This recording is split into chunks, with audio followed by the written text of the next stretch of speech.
Yeah, yeah, we're live and yeah, welcome back to Electronics Pitara. And as we await for the broadcast to start, we'll give you a little bit of mission brief. Hi, Arya Hingorani, Bingo, and Vatsal Tucker.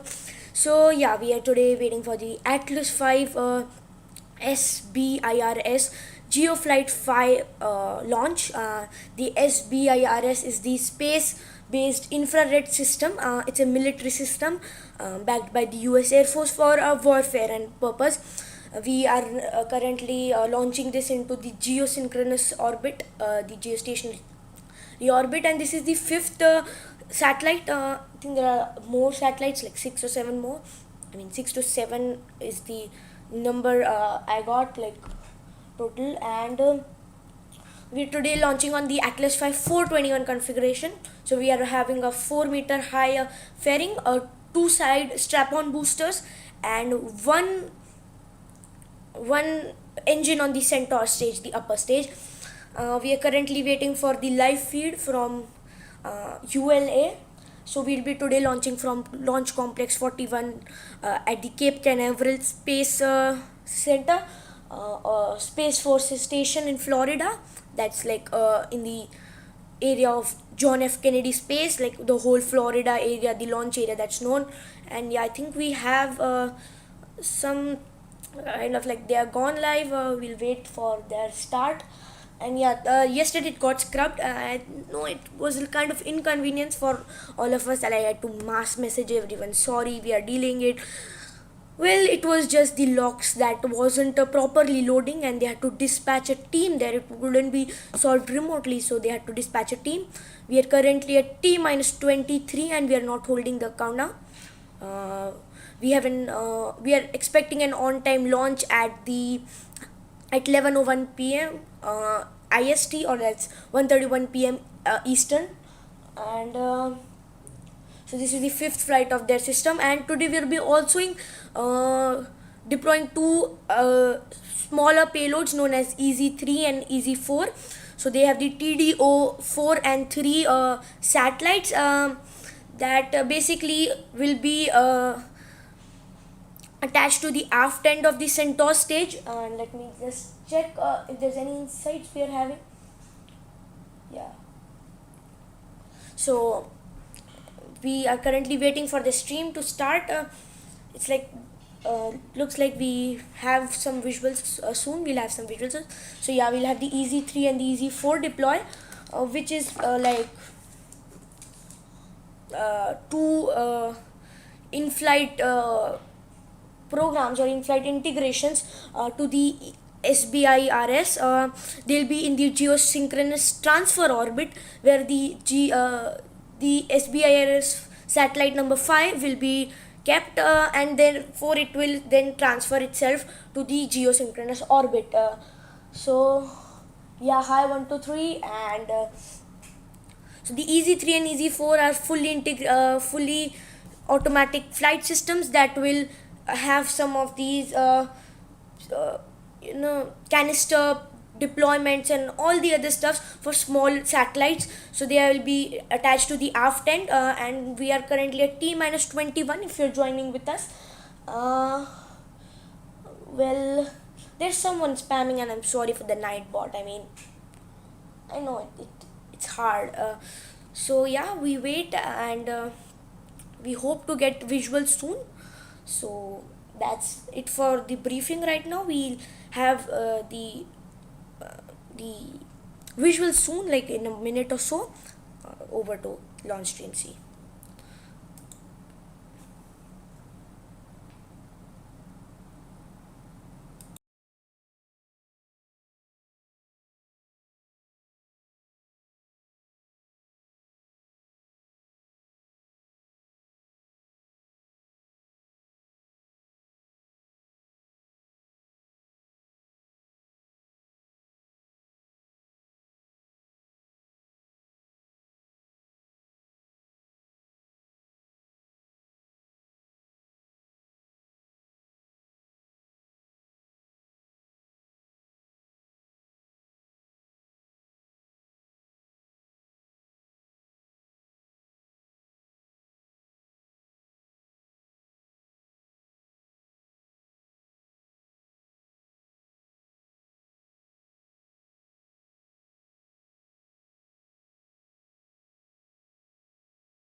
So here we have the mission profile.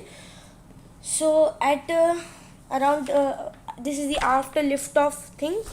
So at t minus 2 seconds, 7 milliseconds, we'll have the RD1 ignition, and then we'll have some back-to-back events. And yeah, I think we have the. We'll soon have the visuals. So yeah, then we'll have liftoff at t plus 1 second. Then we'll have around a begin pitch or yaw maneuver that minimizes the dynamic pressure at around t plus 5 minutes. After which, fueled and ready to launch the 5th Space-Based Infrared System satellite for the United States Space Force. Good afternoon and welcome to Cape Canaveral Space Force Station in Florida. I'm Dylan Rice, Systems Test Engineer, Launch Conductor, and the host of this afternoon's broadcast. Liftoff is set for 1:31 p.m. and we have a 40-minute launch window for today's launch attempt. A few seconds from now, the count will enter a planned 15-minute hold. We have 2 planned holds in our 7.5-hour launch count today. These holds give our team additional time to resolve any issues prior to entering terminal count. However, at this time, the team is not working any issues and we are proceeding towards an on-time liftoff.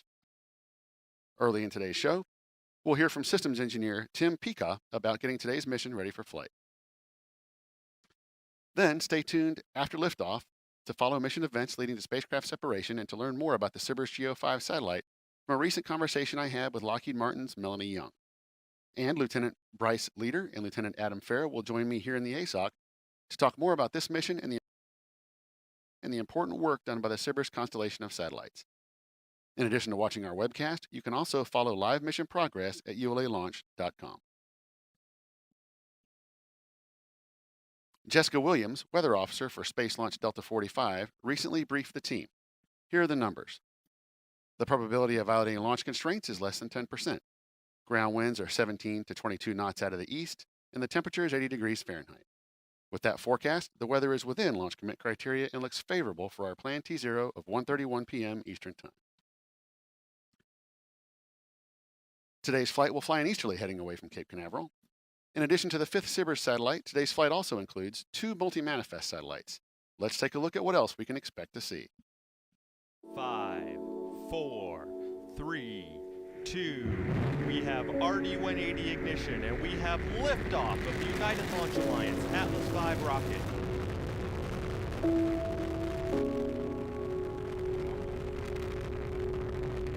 The Atlas V RD-180 main engine and 2 solid rocket boosters ignite to generate more than 1.5 million pounds, or nearly 6.7 million newtons of thrust to lift the rocket on its way towards a geosynchronous transfer orbit.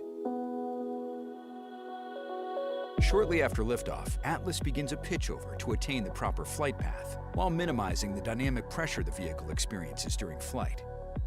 The Atlas V reaches Mach 1, the speed of sound, at 47 seconds. Following burnout, the 2 SRBs are jettisoned at 2 minutes 9 seconds to shed their weight. Within the next 2 minutes of first stage flight, the Atlas V rocket will more than triple its velocity. Approaching booster engine cutoff, the Atlas V is burning propellant at a rate of 700 pounds, or 320 kilograms per second. With propellant levels depleted, the booster engine shuts down at 4 minutes 10 seconds, having reached space. The Atlas V is now traveling nearly 12,500 miles, or 20,000 kilometers per hour, located 73 miles, or 118 kilometers in altitude, and 235 miles, or 378 kilometers downrange. 6 seconds later, the Atlas Centaur separation system activates to release the booster stage. The vehicle now weighs a little more than 7% of what it did at liftoff. 10 seconds later, Centaur's RL-10C11 main engine ignites for the first burn. Fueled by liquid hydrogen and liquid oxygen, this burn by the newest and higher performing variant of the RL-10 engine powers Centaur to orbital velocity. During ascent, the SBIRS satellite is protected inside a 4-meter diameter payload fairing. At 4 minutes 34 seconds, once the vehicle has climbed above the densest part of Earth's atmosphere, the payload fairing is jettisoned. At 15 minutes 6 seconds, cutoff of the Centaur main engine, or MECO-1, occurs. 31 seconds later, EZ-3 is deployed. EZ-3 and EZ-4 are fully integrated flight systems attached to the aft end of the Centaur. Each of these systems contains a 12U canister containing small multi-manifest satellites sponsored by the United States Air Force Academy that will help in creating critical capabilities that support the warfighter. Following EZ-3 deployment, the Centaur performs a 180-degree roll and deploys EZ-4 at 16 minutes 25 seconds. At 31 minutes 6 seconds, the Centaur main engine is restarted. Following a nearly 3.5-minute burn, powered flight is complete, and the Centaur main engine shuts down. Centaur and the spacecraft will coast for the next 8 minutes. At 42 minutes 46 seconds, Centaur releases the 5th SBIRS GEO satellite for the United States Space Force, providing early missile warning detection for the United States.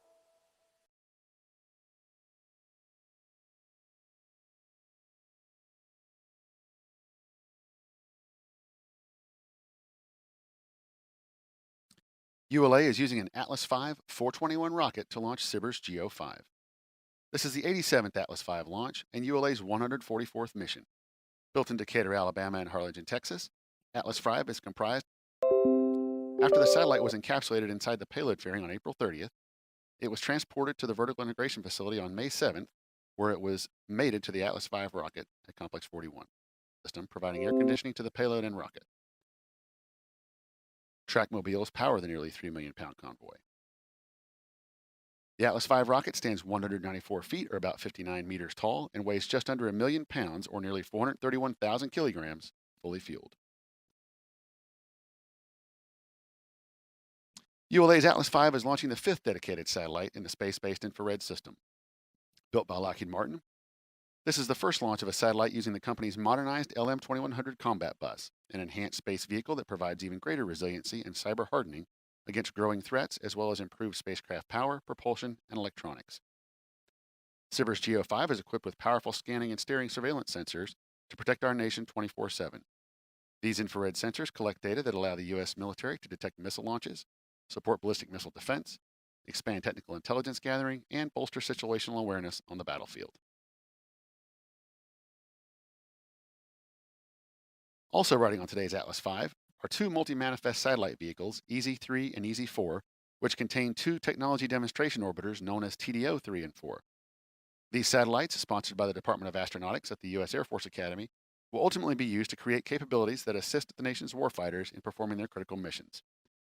Led by the Mission Manifest Office, this multi-organizational design, analysis, manufacture, test, and integration effort was performed within just 9 months. Getting a rocket and satellite prepared for launch require a lot of work coming together at the right time. Mission Integration Systems Engineer Tim Pika tells us how it's done.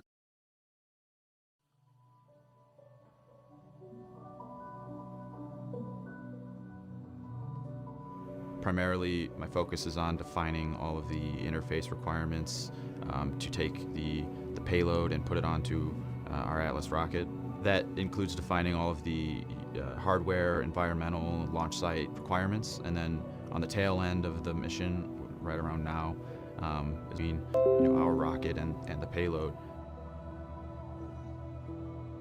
ULA does have a history of launching SBIRS missions. We've done 4 to date, starting back in 2011. What's unique about SBIRS 5 is that Lockheed Martin redesigned the satellite. Specifically, certain thermally sensitive components are in new locations.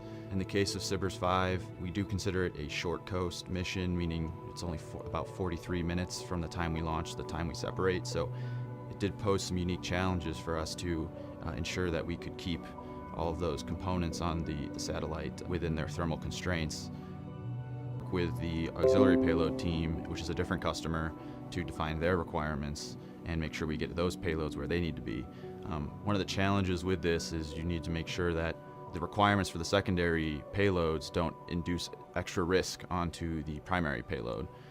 So that really is the exact same process we go through with the primary payloads, but with the added step of ensuring that nothing we're going to do with the secondary payloads is going to increase risk to successfully completing the SBIRS mission.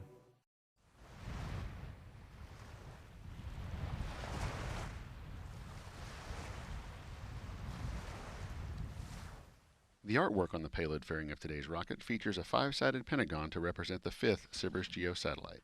Additionally, an eagle, the mascot for SBIRS, is front and center in its claws to represent this missile warning mission. We also see 5 red beams emanating from the center star to represent the SBIRS infrared capability, as well as this, the 5th GEO satellite.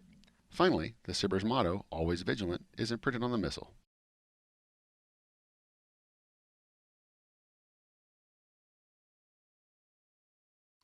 We remain in the planned 15-minute hold as we continue toward liftoff. In a few moments, launch conductor Scott Barney will poll the launch team for the final go to pick up the countdown. 29 engineers and managers are polled for system status and readiness to proceed. This is the final status check for all Atlas vehicle systems, ground systems, spacecraft, and the U.S. Space Force Eastern Range. The vehicle system readiness poll includes electrical systems, hydraulics, pneumatics, propulsion systems, flight control, and propellants. Let's listen in as Scott Barney performs the final polling. LCS redline monitor. Go. Roger, step 150 is now verified. Roger.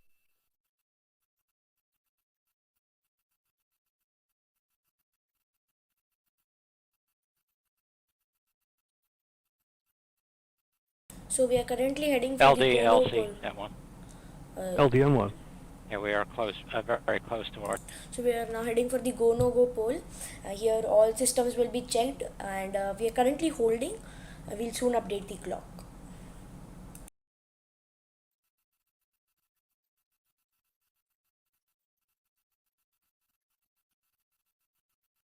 Heard Launch Conductor Scott Barney recommended to the launch director that we extend our built-in hold for just a few minutes while the team monitors a propellant conditioning issue.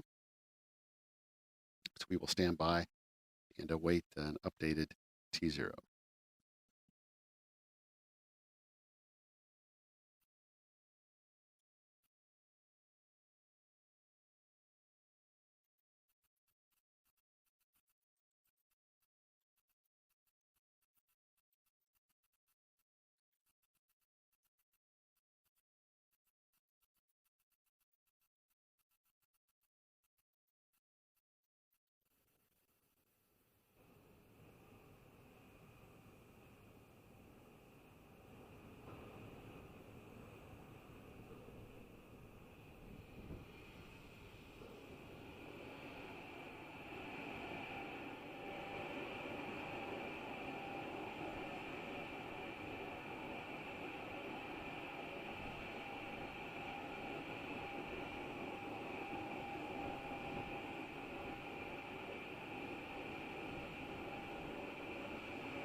LC Lux 1.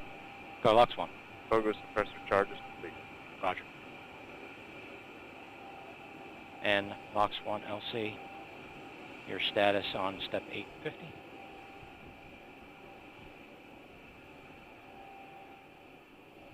Alice and Villa 2 at flight level. Roger.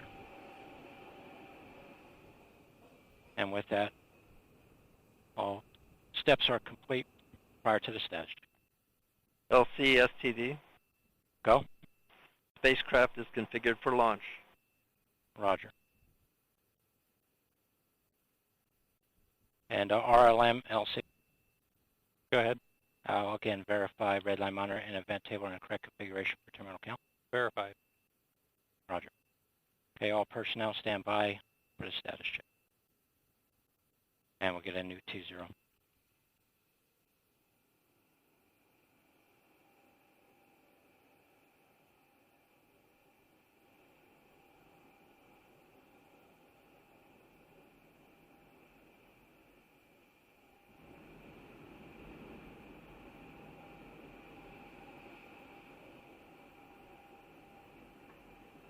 With all the required activities prior to terminal count now reported complete, the team will choose a new T0 and we'll get moving here momentarily.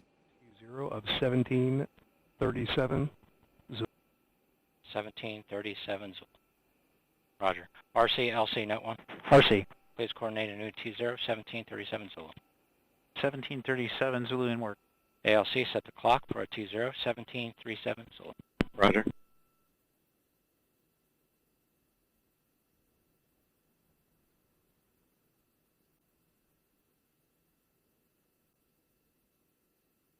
Copy.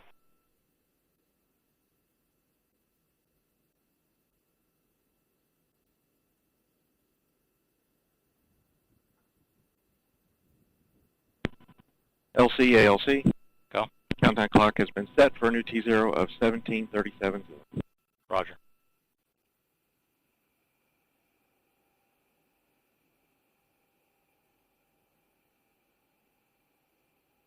L minus 9 minutes.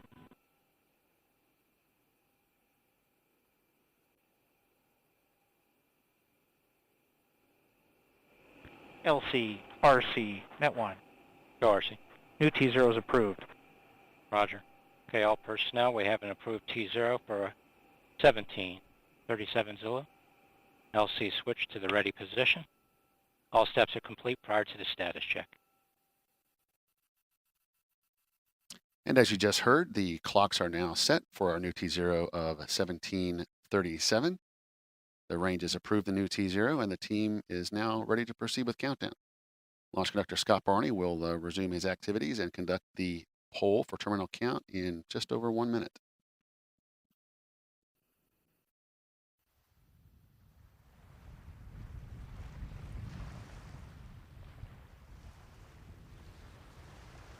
L minus 8 minutes. So as we heard, we have a 6-minute delay in the launch. That's all just because of some issue, and then we got to correct this. So we got the launch got correct. I mean the issue got corrected, but that means we get a 6-minute delay right now.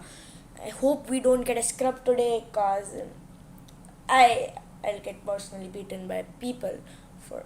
I mean, I just say, hey, this is the second time we're not doing launch, and then no one will tune in, but it's okay. I mean, I don't feel that. But yeah, we are now 6 minutes from launch.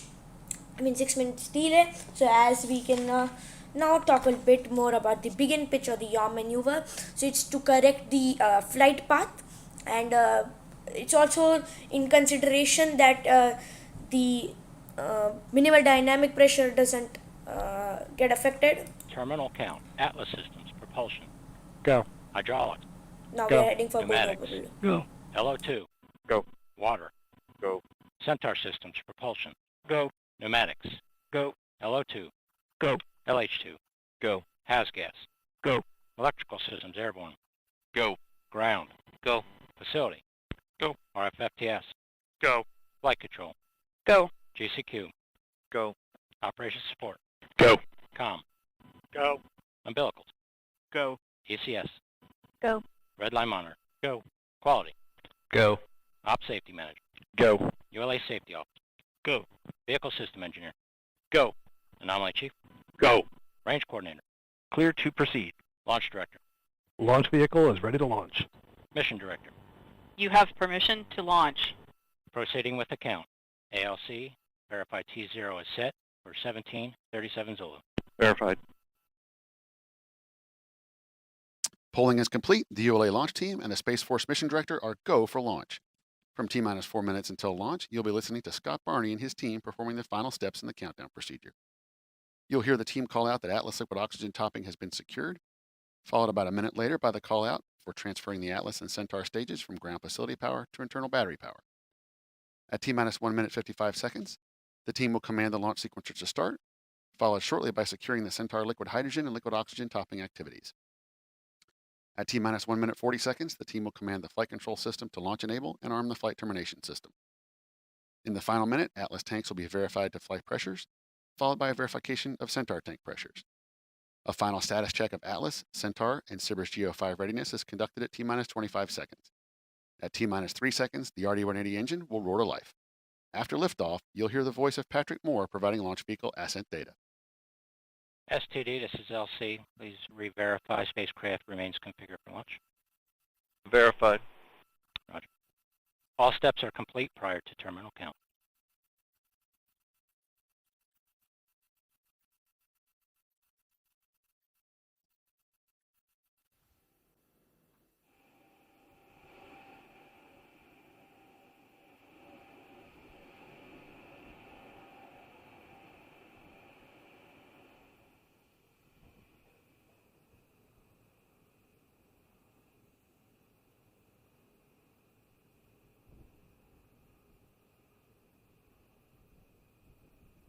This is Atlas Mission Control at T-minus 4 minutes and holding. We anticipate releasing the hold in just a few moments. On my mark, the time will be T-minus 4 minutes and counting. 3, 2, 1, mark. The countdown 3:55. clock has resumed, and we are go for launch at 1:37 p.m. Eastern Time.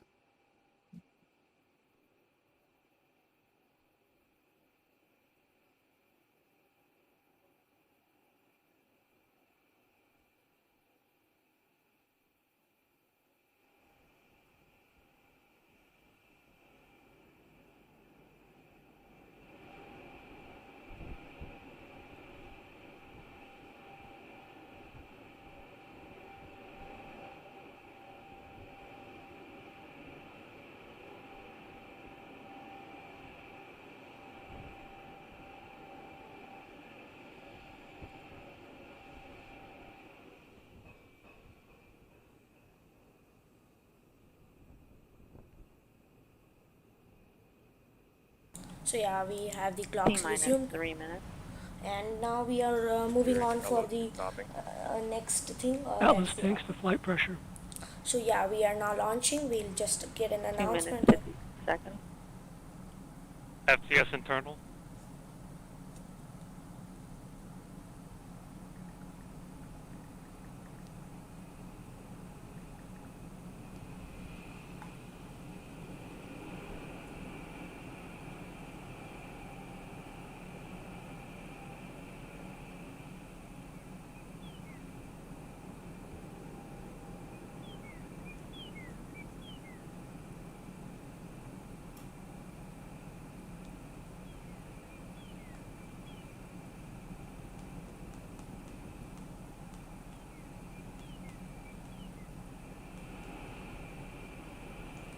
So yeah, we are back, and it's like 2 minutes.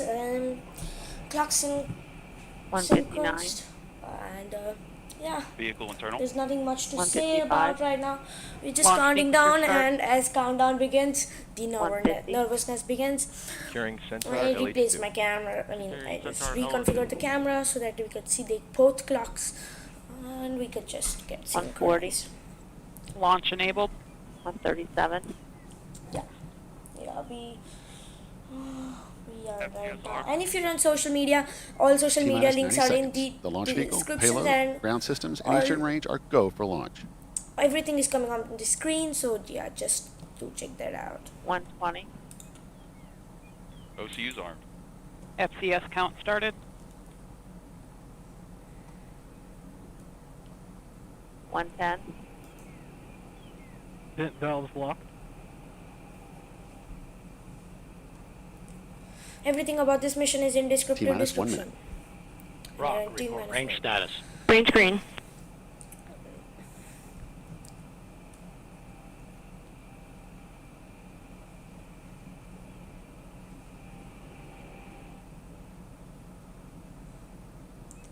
Yeah, I know it's a little bit delayed. Where I'm right now 40 watching, like Stable at step 40 3. seconds behind. Yeah, but it's okay. You can still do. Don't worry, that's not my number 4109. It's just their cameras that are showing up this value. 25. Status check. We Go are Atlas. currently Go at T-minus Centaur. 20. Go SBIRS. SBIRS. Yeah, SBIRS is the payload today with two payloads attached at the aft end. They are a secondary payload. T-minus payload 10, 9, 9, 8, 7, 6, 6, 5, 4, 4, 3, 2, Atlas ignition, 2, ignition, 1, lift and off! liftoff. Yeah! Liftoff. Launch Alliance Atlas V rocket with the 5th space-based infrared system satellite. for the United Finally, States we're Space Force. launching. Yeah, that's cool. I mean,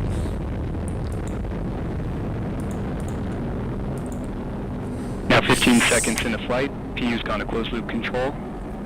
Engine operating parameters continue to look good. and now You're hearing the we voice are of gonna Patrick Moore go. providing launch vehicle ascent data.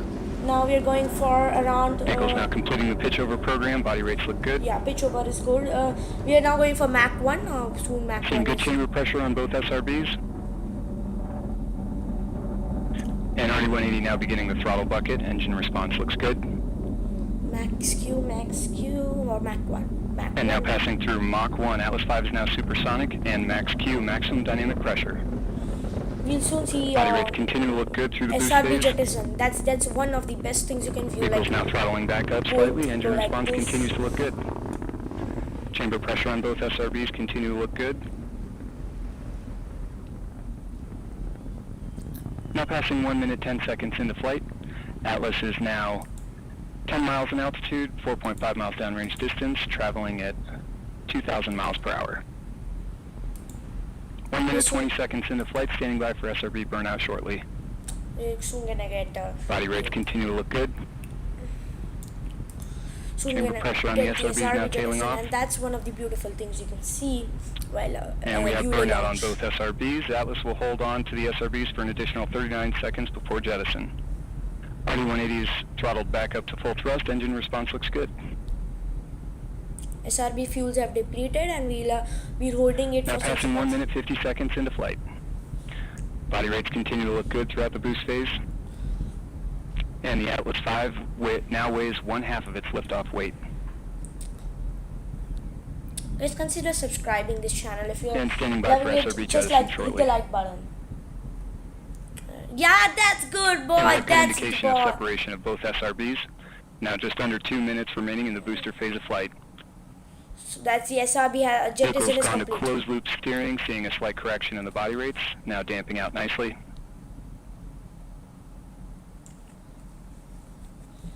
RD-180 engine operating parameters continue to look good. RD-180 throttling down slightly now as expected. Is the live chat? 2 minutes 40 seconds into flight. Atlas is now 39 miles in altitude, 68 miles downrange distance, traveling at 5,400 miles per hour. And the Centaur reaction control system is now pressurizing to flight levels. System response looks good. Yeah, now we'll have the Now state coming up separation on 3 mostly. minutes into flight. RD-180 pump speeds and injector pressures continue to look good. Now the next event is Body the rates cutoff continue to look and good. separation. We'll Now be about having, 1 minute I don't remaining know- until booster engine cutoff. I don't know if we're gonna have a good view of the separation, but it's like the RCs pull it back. The first stage and the second stage continues. First we'll have the booster separation, so let's wait for that. I mean the engine cutoff. Let's wait for this. Into flight. Atlas is now 56 miles in altitude, 160 miles downrange distance, traveling at 9,000 miles per hour.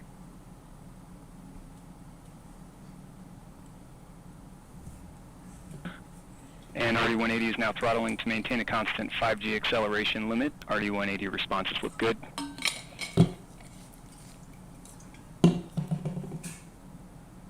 So yeah, we are having a 5G acceleration. That's on And Centaur's begun 5 boost times phase showdown gravity sequence. force is being applied on the payload and the rocket for acceleration, and that's what RD-180 now going to 4.6G throttle limiting, standing by for Pico. Pico, yeah, And we have booster engine Pico cutoff. booster engine cutoff, standing by for stage Yeah, set. that's an animation, and now we'll be having the Centaur separation, And and we have that's a good good indication view. of stage separation. We have We this have something pre-start on the called RL-10, standing by for ignition. standing by for ignition, and this is something good. All rocket launching We have ignition companies are and doing, full like thrust on the putting up RL-10. cameras Chamber on pressure their looks stages good. and all. Body That's rates a look view. good. And we have good indication of payload fairing jettison. So the fairings have come off there. This first burn of today's mission will last approximately 10 minutes 30 seconds. You can see that fairing RL-10 engine going operating there parameters look back. good. Body rates have damped out nicely from the startup transients. Okay, yeah. Now we'll soon have the center main engine. And the RCS system has begun the initial thruster firings for system thermal conditioning. Just over 5 minutes now remaining 5 minutes now into flight. Hey, again we get something like a reaction in the live chat. Don't put emojis, but like hi, yay, good, something like that. This is Atlas Mission Control at T plus 5 minutes 20 seconds. Patrick Moore just confirmed successful completion of the early phase of today's flight, and all systems continue to operate nominally. The mission is currently in the first Centaur engine burn. Our next event, Centaur main engine cutoff, will occur in approximately 10 minutes. Lockheed Martin builds the SBIRS satellites for the U.S. Space Force. Here's a video highlighting the power of these satellites.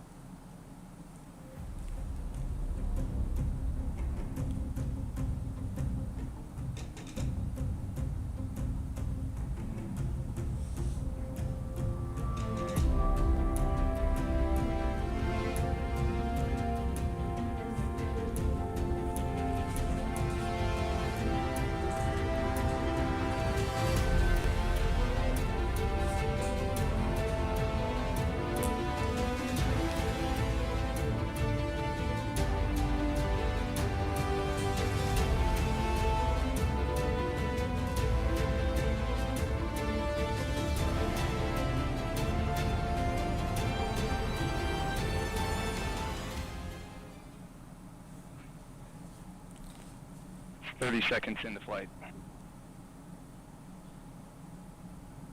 Last week, I had the opportunity to talk with Lockheed Martin's Melanie Young about the incredible capabilities SBIRS 5 brings to the constellation.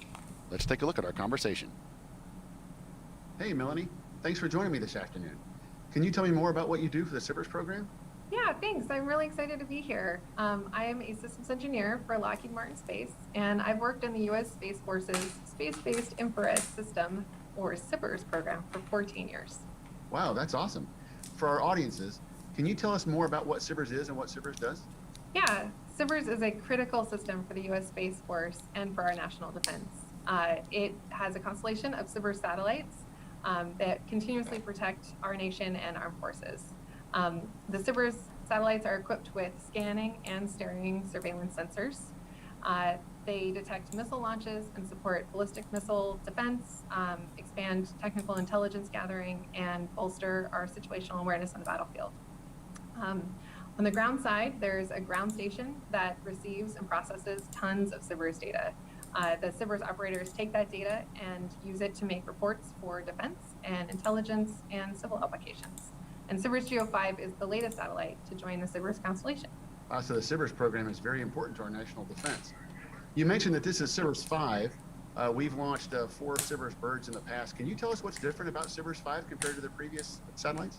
Yeah, we're very excited about SBIRS GEO-5. It's the most advanced and resilient SBIRS satellite that Lockheed Martin has built to date. It was built in about 5 years, and it's the first military space satellite built on our LM-2100 combat bus. So that is the version of Lockheed Martin's modernized modular LM-2100 space vehicle. It has greatly enhanced resiliency. That LM-2100 bus is an internally funded multi-year modernization initiative that has greater resiliency and cyber hardening, enhanced spacecraft power and propulsion and electronics. It's got a lot of processing and features as well, where we have common components that streamline manufacturing. And then it's got a flexible design so that you can put on future modernized sensor suites. So this is a huge step toward achieving, this resilient missile warning that is ultimately going to follow on in next-gen OPIR Block 0. Wow, that sounds really important. That's really a significant upgrade compared to the previous birds that we've launched. I know for me, working in the industry, I find it really rewarding to participate in some of the launches that we do, both national defense and some of the science missions. What's it mean to you to work on the SBIRS program? Yeah, I'm really proud to be a part of the SBIRS program, supporting our national defense. And SBIRS plays such an incredibly important role in supporting protecting our country and our armed forces. And I'm really proud to be a part of this team. Awesome. Well, hey, thanks for talking to me today. We recently received some sad news that a mutual teammate, Bill Levinson, had passed away. I know that Bill had a tremendous career with Lockheed Martin. He's also a longtime ULA employee when we formed ULA in 2006. He worked in our chief engineer's office, both in the major development as well as the chief engineer for the Delta program and then the Atlas program. He contributed in numerous ways to all of our programs. Yeah, we thank Bill for his many years of service to the industry, and he will be missed. Well, thanks again for joining me today, Melanie. It was really great speaking with you. Yeah, thank you.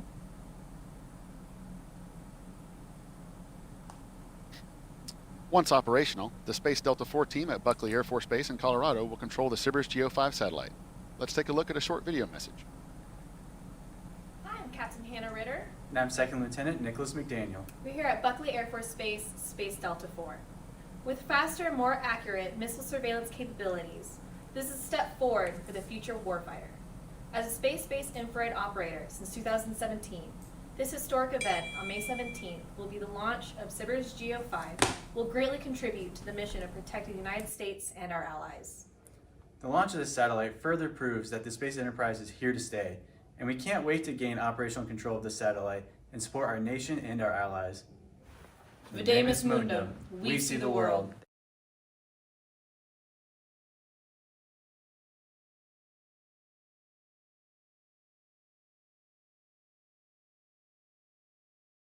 This is Atlas Mission Control at T plus 11 minutes, 30 seconds. The Atlas, Centaur second stage, and SBIRS GEO-5 satellite are currently located over the Atlantic Ocean, west of Africa. Our next event, first Centaur main engine cutoff, or MECO-1, is coming up in a few minutes, followed by deployment of EZ-3 and EZ-4. Once again, here's Patrick Moore. Temperatures as expected, and telemetry quality continues to look good.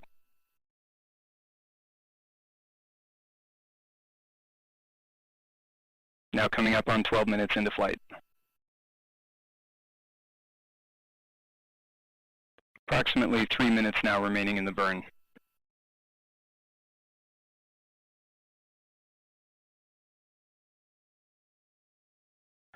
And Centaur is now 125 miles in altitude, 2,200 miles downrange distance, traveling at 17,000 miles per hour.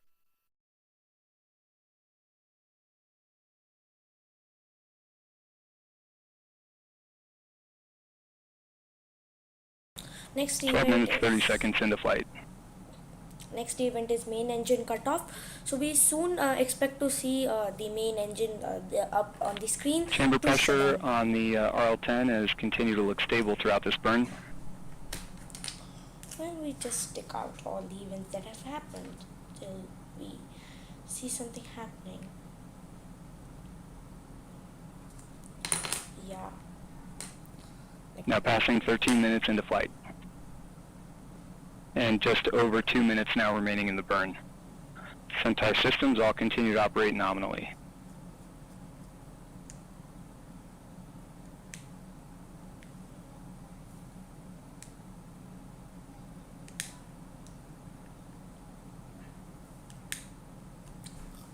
And continuing to see some periodic thruster activity on the reaction control system as expected.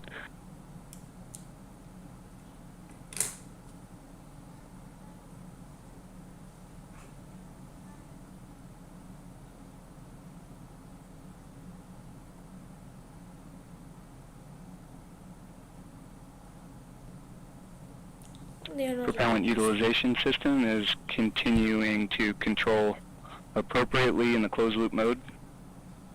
Body rates remain stable. Now coming up on 14 minutes into flight. And about 1 minute now remaining until main engine cutoff.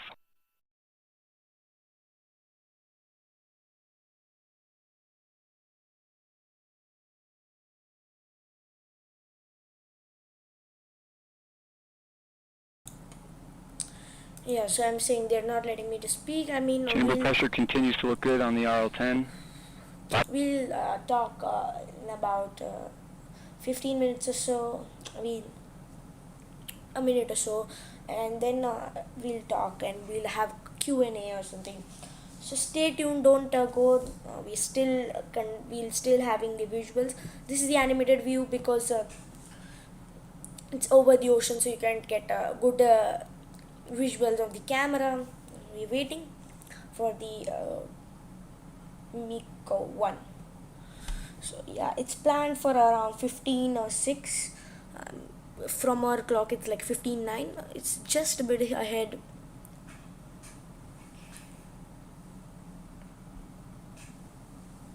Okay, perfect. We still have 2 main events coming up, EZ-3 and EZ-4. We'll talk about it in the coast phase. And standing by for CubeSat deployment shortly. Yeah, so these are CubeSats. Let's see if we have good visuals or not.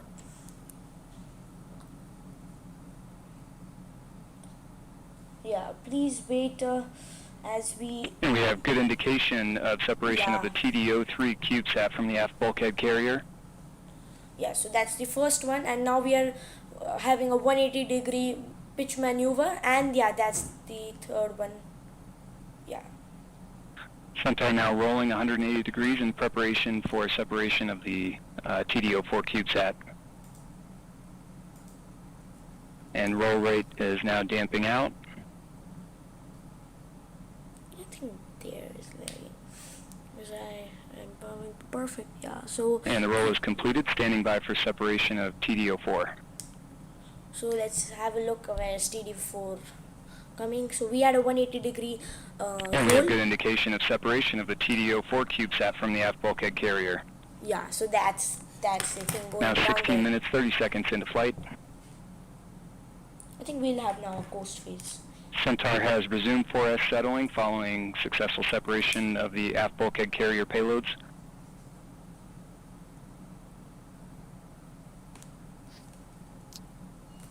I'm joined now by Lieutenant Bryce Leader, EZ3 and EZ4 Program Manager. Lieutenant, thanks for joining me. We just saw the successful deployment of EZ3 and EZ4. Congratulations. Hey, thanks so much. It's such an exciting event to watch. I mean, fantastic launch to watch, fantastic separation. Really just thanks to our partners here, ULA and Parsons, for all the hard work they put in so far. So it's looking good. So thanks again. Excellent. As EZ3 and EZ4 Program Manager, what's your role? Yeah, it's a great question. So I want to point out I'm a Space Force Program Manager now, which is kind of a big deal for me, just transitioned recently. But I'm based out of the Mission Manifest Office, which is a subset of SMC out of Los Angeles Air Force Base. And I know that's kind of a mouthful, but pretty much what we do is we try and maximize the capability on the launch vehicle through multi-manifesting. And we've done this on 3 missions so far. Who built TDO 3 and 4? Yeah, so TDO 3 and 4 was built by DNET Integration and Design. It's a small company out of Denver, Colorado. One thing I do want to point out, though, is one of the partnerships we had on this mission was with United States Air Force Academy. It was the first time working with them, and it was a great experience. Really hope we can do it again in the future here. I bet that was an incredible experience for the cadets. Oh, it was so great. We actually got to get them out here for the EZ3 and EZ4 matchmate. So I actually got to watch them bolt on the flight system. So that's really exciting. And as an Air Force Academy alumni myself, I couldn't be more excited to see the next generation of officers, Air Force and Space Force coming out. Cool. Yeah, go Falcons. So we've heard the terms EZ3 and EZ4 and TDO 3 and 4. Can you explain the difference? Yeah, it's a great question. A lot of people often get this confused. So EZ3 and 4, each EZ flight system is exactly that, a complete flight system that's strapped onto the aft end of the Centaur, whereas TDO 3 and 4 are the specific satellites that are integrated into the EZ3 and 4 flight system. What's different from EZ3 and EZ4 compared to previous missions? Yeah, so I love that you asked this question because it lets us brag a little bit about our capabilities in the Mission Manifest Office. So the first 2 missions we had are very similar to the configuration we have for EZ3 and 4. The main difference, though, is that we actually have twice the amount of satellites on this mission compared to our previous 2 missions, which were HF5 and HF6. Another fun fact is this is actually our second time doing a U.S. Space Force mission. So it's awesome that we're building our capability as we expand into the Space Force as well. So has the National Security Space Launch Program ever deployed these EZ-SATs prior to the primary anchor payload? Yes, so actually on that HF5 and HF6 mission that I mentioned before, we deployed both of those satellites before the primary payload as well.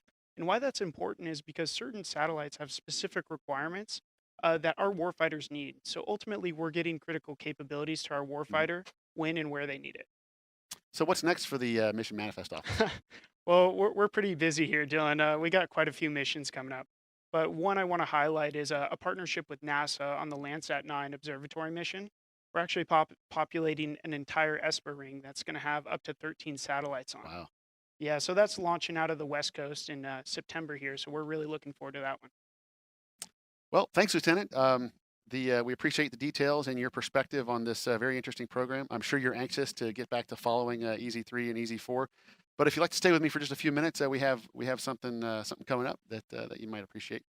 But Because this mission is so important to our national security and to the safety of our troops, we want to honor our military by sharing photos of service members that were contributed by our Twitter followers. Each of these photos is a person that is near and dear to their family and friends. We thank them for their service. We thank you for your service as well. And also thanks for joining me. Let's take a look at that package.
What a great tribute. And thanks to all, again, for that have served and continue to serve our country.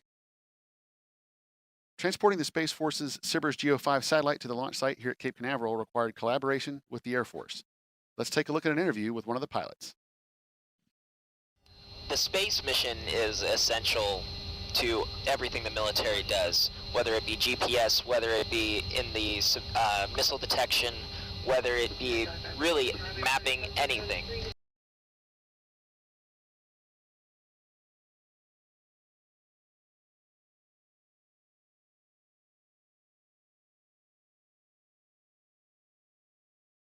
So yeah, now we are opening for Q&A. I mean, it's too much. We can't wait for now. So one of the question is, why is the Atlas 5 being launched? Yeah, that's the main question. So US, the United States, is working on something known as SBIRS, or space-based infrared system, where they're using infrared technologies and other satellite technologies to create a system for warfare for early. This particular mission is gonna carry the 5th satellite for this mission, and the satellite is for early missile detection. So there are over 1,000 missiles launched every year, and you don't know when and what is gonna hit. So this satellite is basically for that purpose. And yeah, so there's one more question, I think, on my personal. What's the Atlas 5 421?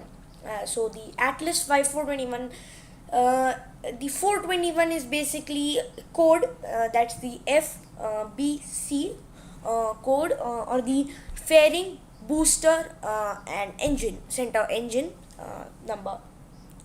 So the FBC stands for, so the 4 is the 4-meter high fairings. So we are having a 4-meter high fairing, and 2 stands for the 2 side strap-on boosters, as we could see. I hope we can get a good visual here. I'll show you.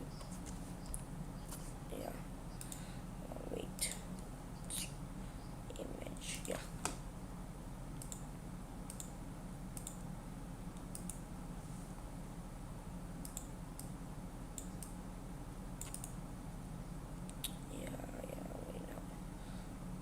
Yeah, so as you can see here, the side strap-on boosters on the second stage, they are the thing, that's the thing we have.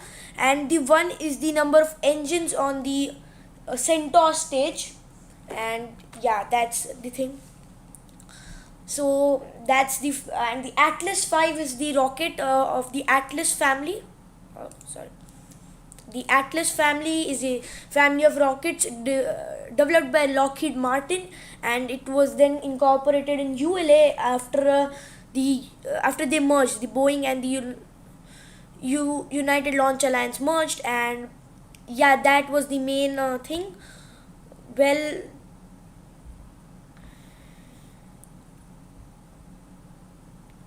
that was the thing.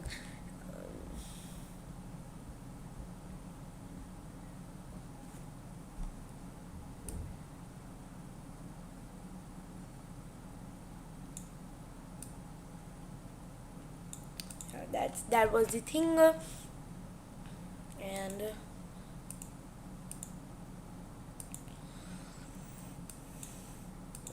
And the Atlas 5 is the fifth rocket, the fourth one, but it was named Atlas 5 because there's one thing. Atlas 3 contributed a major factor in the development of Atlas 5, and there was Titan, this Titan family rocket. The Titan 4 contributed a small amount, so yeah, we named it Atlas, and then the successor number was given as 5. So that's the reason why we don't have Atlas 4 and we directly switch to Atlas 5. And yeah, so now we'll go through some mission briefing from start. So at around T minus 4 minutes, we had some issue and we got 6 minutes delayed, after which around covering 6 minutes we had a release of hold of countdown.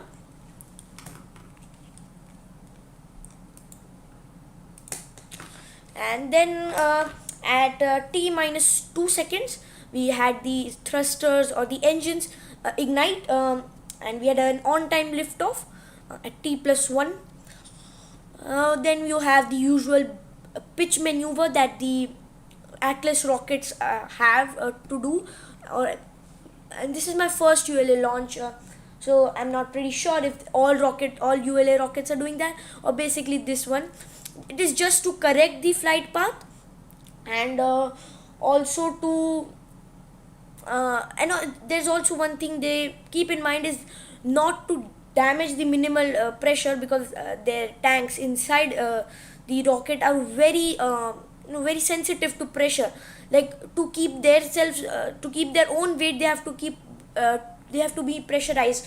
Like their balloon tanks, they can burst anytime, so that's kept in mind while doing this begin pitch. So that is one of the most critical parts the people at ULA are doing.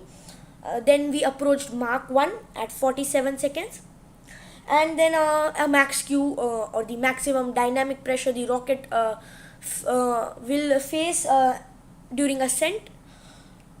Then we had the side strap-on boosters.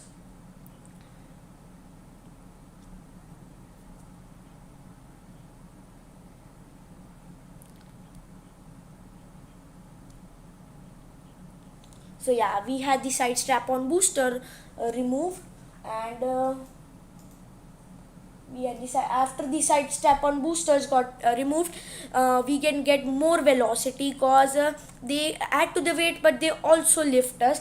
And then we had the Atlas main engine cutoff, or known as BECO. Then we had the stage separation with the RCs pulling back the first stage, and the second stage went on to get a start. We had the fairings just get jettisoned in space, and then we had the boosters cut off. Yeah, the first main engine cut off, and then we had the EZ3 and EZ4 deploying. So now what's the EZ3 and EZ4? I'll tell you a bit more. EZ3 and EZ4 are fully automated flight systems that contain TDO3 and TDO4 satellites. They are CubeSats. They are small, but this is a part of the US Air Force for warfighters. These CubeSats are as a secondary payload, and they were attached to the aft end of the second stage. This made the second stage do a 180 degree roll over its orbit, in its orbit, like this. If this is the orbit, this had to be done like this, and we kind of like this is this going, and then first EZ3 deployed, and then we had the stage continue with orbiting and a 180-degree turn, and the second EZ4 gets deployed. They'll soon they have a 12U canister deployment system inside, which will deploy. And yeah, we have something we're missing on, so yeah, I'll show you in a bit. I think we don't want to miss that thing. Yeah, so the second main engine has to start. This burn will last approximately 3 more minutes. The Atlas V continues to travel in a southeasterly direction. Following our next event, MECO 2, or cutoff of the Centaur RL-10 engine, the Atlas V will cross over the African continent, where the trajectory will switch to an easterly heading. Separation of the SBIRS GEO-5 satellite will occur over the Indian Ocean east of Madagascar. Let's go back to Patrick Moore. Chamber pressure throughout the burn. We'll wait for MECO. Vehicle autopilot is controlling well, seeing good stable body rates. In the closed loop control, PU system operation looks good.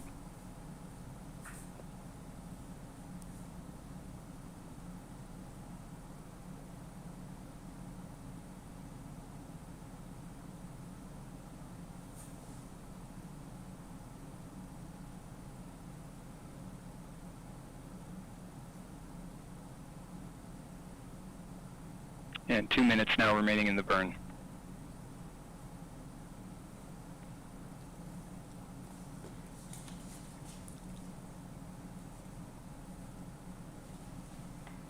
Body rates remain stable, and RL-10 engine operating parameters continue to look good throughout this burn.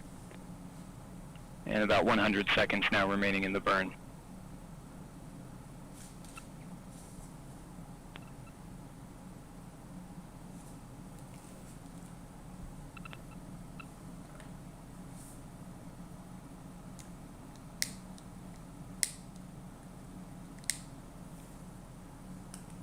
And seeing a good constant acceleration of the vehicle during this burn.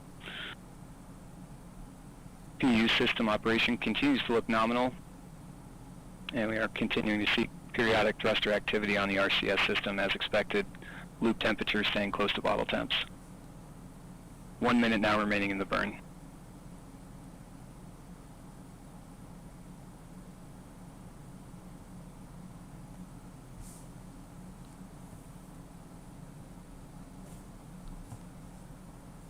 Body rates continue to look stable as vehicle is controlling in closed loop.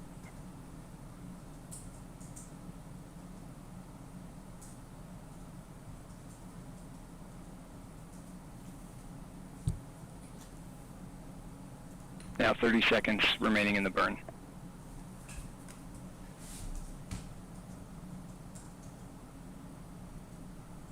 Centaur systems all continue to look good throughout this burn. PU's gone to open loop in preparation for MECO and standing by for main engine cutoff shortly.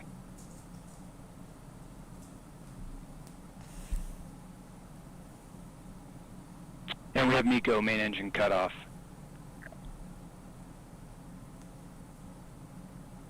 RCS is now at 100% settling as expected. System response looks good.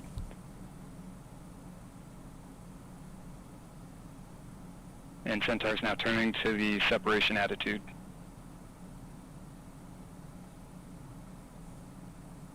This is Atlas Mission Control at T plus 34 minutes and 55 seconds. We just heard the call for successful second main engine cutoff. Our final mark event in today's show, spacecraft separation, will occur in approximately 12 minutes.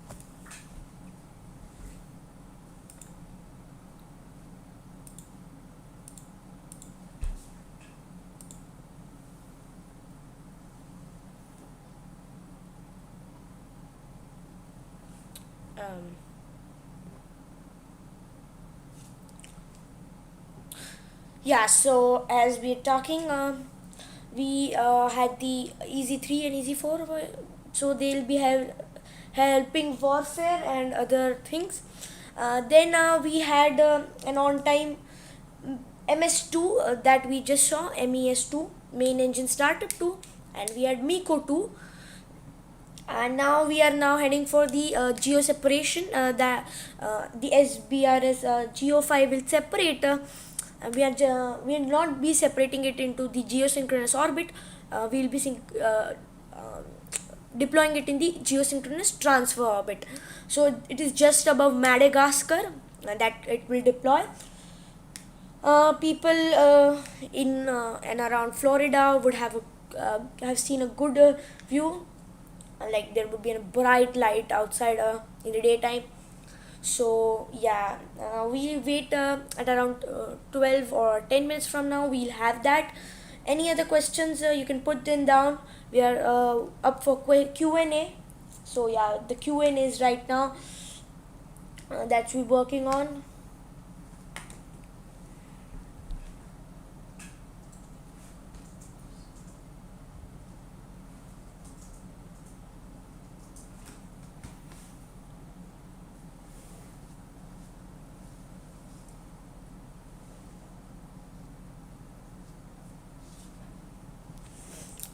Yeah, so we wait for any Q&A. So as I was briefing about this, what's the payload? So the payload is a SBIRS, or the space-based IR system or infrared system. It's like a constellation in the geosynchronous orbit that they're creating of satellites, and this will be for missiles and warfare, basically for missile detection. And missile detection. And if you hope, I hope you are loving this stream, watching launch with me. So just hit the like button. For more of this and electronics and all, you can hit the subscribe button down there with the bell notification set to all. And if you want more people to watch this, just share this stream with other people. If there's any Q&A, we'll switch on to their feed. They are like talking, but it's all, we wait for a bit. Any Q&A?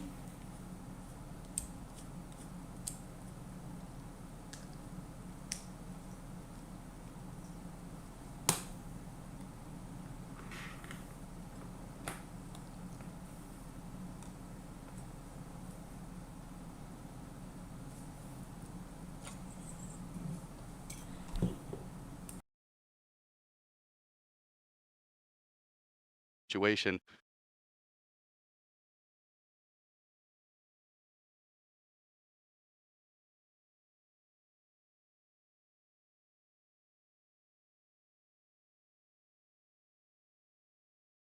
Operators were able to, using SBIRS capabilities, were able to detect the threat, warn U.S. troops who are on the direct path of the missile.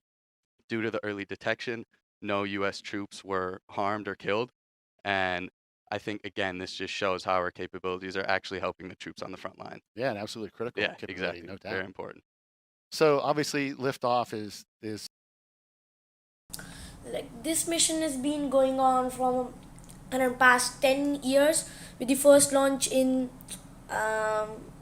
2011, I suppose, and then I think every 1 or 2 years there is one satellite that's being launched. And I'm a little confused. If you are making such a good constellation, maybe they should have contracted SpaceX with this. I know back in 2011 we didn't have this, while the US government also wanted them to be green and clean with their usability.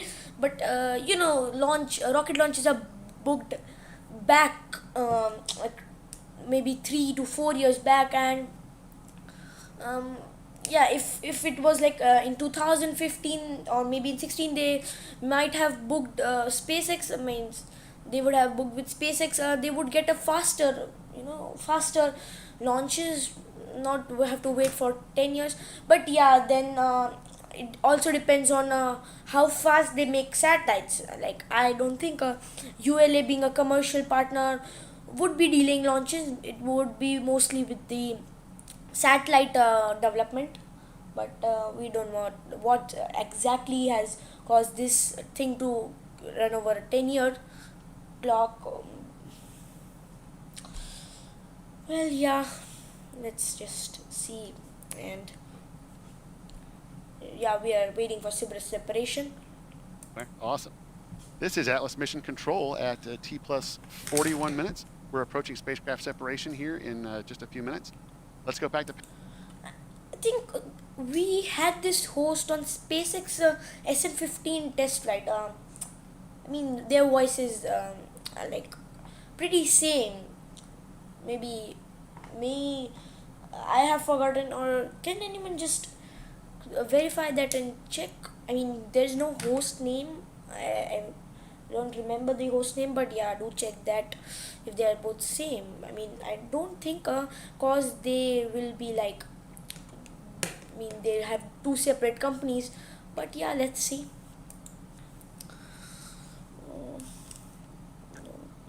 And vehicle is now beginning to arrest its roll in preparation for the separation. Now 1 minute remaining until spacecraft sep. I love the RCs firing, like they look so super And roll cool. rate is nulled out. They look super cool, man.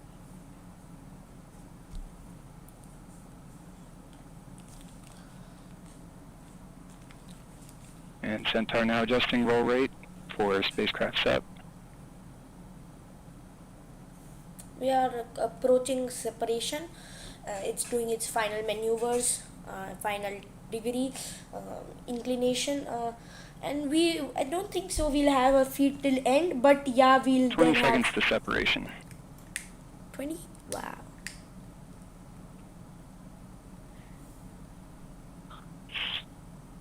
Centaur now spinning up in preparation for separation, standing by for spacecraft sep. 9, 8, 7, 6, 5, 4, 3. And we 2, have good indication 1. of separation of the Yay! SBIRS Yeah, GEO-5 that's- spacecraft. We have the successful deployment. Yeah, the last launch had failed after it failed to reach orbit of the rocket labs that we streamed. The second And engine following fired up spacecraft for separation, we have approximately a 37.5 minutes coast prior to MES 3. now that I think they won't be covering this. The Congratulations to start the dedicated teams across the nation on a successful launch and delivery of SBIRS GEO Flight 5 to orbit.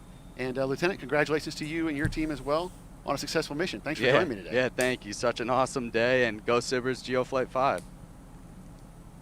My thanks also to Patrick Moore for his participation in this afternoon's broadcast. You can continue to follow the mission live on ulalaunch.com or follow us on social media. We'll leave you now with one final look at the liftoff of SBIRS GEO Flight 5 at 1:37 p.m. Eastern today. On behalf of the entire launch team, I'm Dylan Rice. Thank you for joining us, and have a great afternoon. T-minus 10, 9, 8, 7, 6, replay. 5, 4, 3, Atlas ignition, 2, 1, and liftoff. Liftoff, the United Launch Alliance Atlas V rocket with the 5th space-based infrared system satellite for the United States Space Force.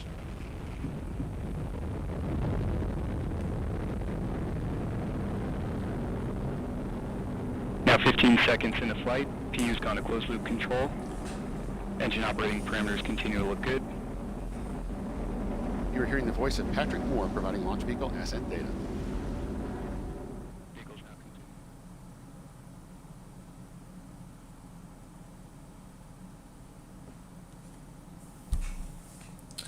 So yeah, that's all. I think that's all from the webcast today. So that's all we had today, and I'll just shit. Yeah, I forgot to switch to a studio mode. So yeah, we'll just shut this feed before we get any.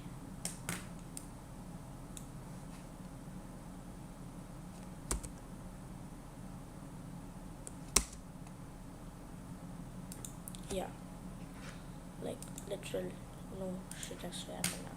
yeah, so we had an on-time liftoff. Um,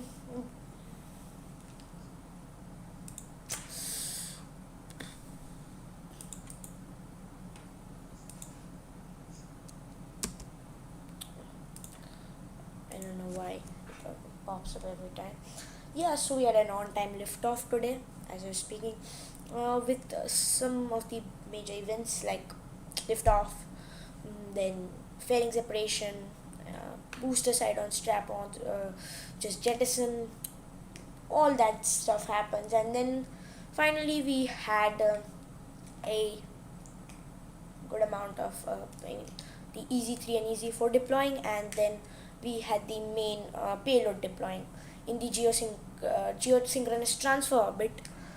Now I hope you have liked this video, you have subscribed to this channel, and not much to say, but yeah, if you want me to mission brief you once, just put in the chat mission brief or like MB, and if you have any questions, we are open for Q&A again.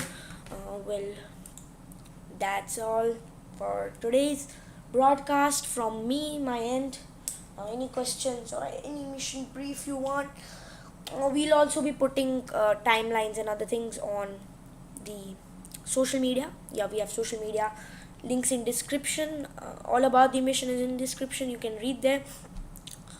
Well, yeah, we have everything, and we also well, I'll tell you what events are now upcoming in this particular launch.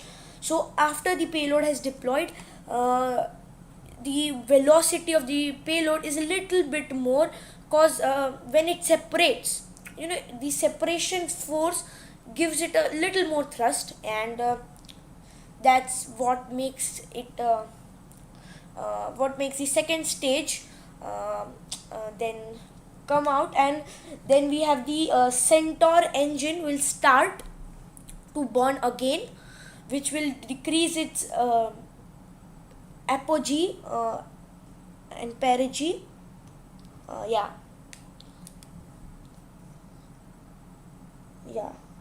Yeah, it will increase its apogee and perigee, putting in it in a geostationary graveyard orbit. Now what's the graveyard orbit? Anything that is in geosynchronous is very far away, like 35,000 kilometers away, and to pull it back towards Earth, you would literally need a lot of propellant, and that much propellant cannot be loaded on the second stage. Yeah, because if the second stage has a lot of propellant, then payload size decreases, and for a geosynchronous orbit, you need the second stage to be as light as possible for putting more and more payload into orbit. So yeah, that was one big thing. So it will be then put into a graveyard orbit finally, where the thing will just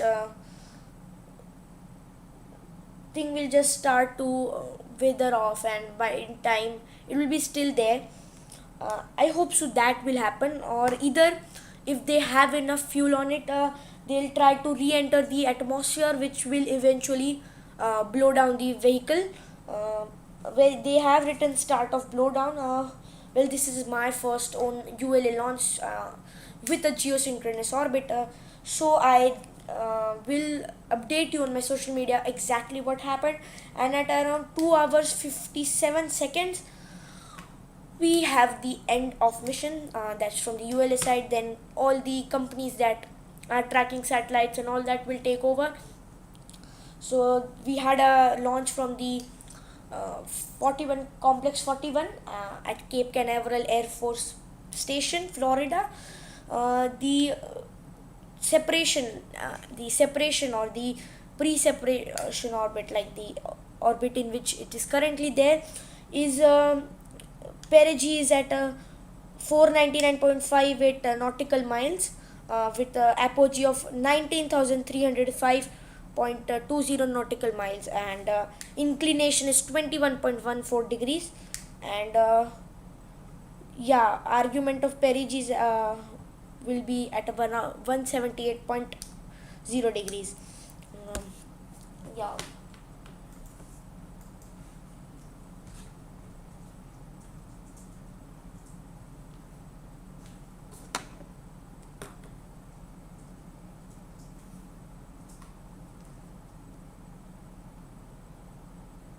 Yeah, so what's the perigee? So argument is nothing but according to Earth, what's its inclination? The orbit inclination is like 178 degrees, and the inclination in its orbit, like the axis of the satellite, is at around 21.14 degrees, and as it's in geosynchronous, it will be always above the one place where it's done. And currently it was done in the above Madagascar, but they'll try and put it over US so that they can benefit from the early missile detection. So what is the estimated burn time of the Atlas 5? Yeah, who's this? The burn time of Atlas 5 is around 94 seconds. Yeah, it's 94 seconds. So that's it. So that's it for today, and hope to see you in another launch or maybe another video that we'll be posting on my channel. So thanks for watching.